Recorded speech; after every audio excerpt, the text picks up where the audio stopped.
Prophets are the example. They are the haqiqah, the reality of what patience is. They've reached that level of patience. Imagine 23 years of his prophecy, the people are harming him, and I want you to think about this, and he's calling them to Jannah. Come on.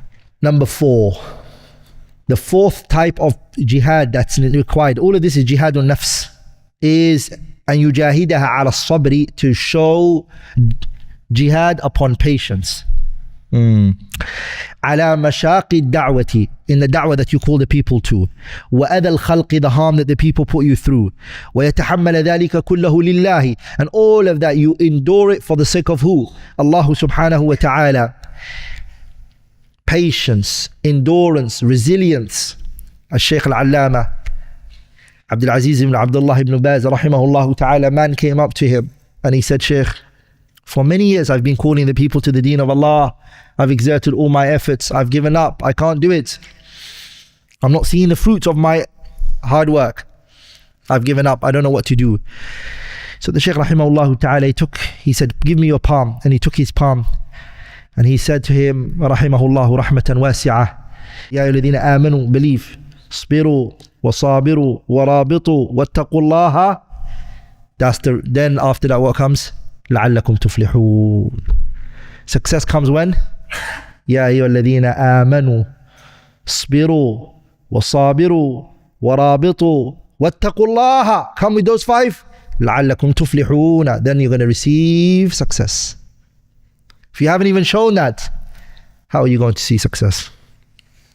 Nabiullah Muhammad, what did he do?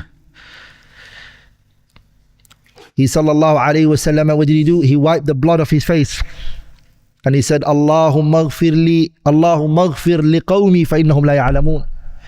Oh Allah, have mercy upon my people, they don't know. And then look what he said look what he then said after that. Rahimallahu akhi Musa, may Allah have mercy upon my brother Musa. فَإِنَّهُ قَدْ أُوذِيَ أَكْثَرَ مِنْ ذَلِكَ فَصَبَرَ. He was put through more than this which I have been put through right now, and he showed patience and resilience. Prophets are the example. They are the haqiqah, the reality of what patience is. They've reached that level of patience. Imagine 23 years of his prophecy, the people are harming him, and I want you to think about this, and he's calling them to Jannah. Come on. He's calling you to Jannah. He's telling you what is going to give you prosperity in this world and the hereafter, and you're harming him. Why? He's not asking you for anything. He doesn't want anything from you. He's saving you and you're harming him. Prophets are selfless and they're very patient. Even though this is not authentically attributed to the Prophet, but the scholars, they say the meaning is true. أَدَّبَنِي رَبِّي فَأَحْسَنَ تَأْدِيبِي.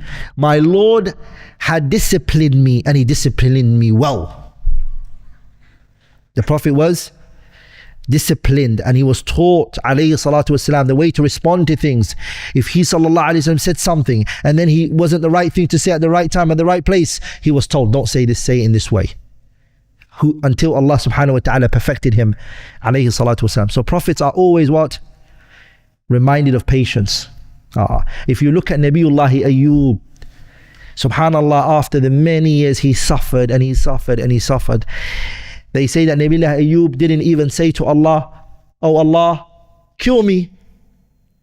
But rather all he did was he presented his situation to Allah and he said to Allah subhanahu wa ta'ala, Massani ad-dur.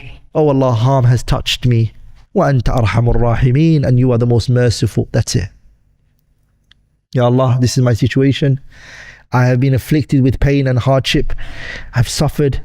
He is a prophet of Allah and his surroundings, everyone has left him. Everyone has gone. He's lost his entire children. Everything is. He's a prophet of Allah.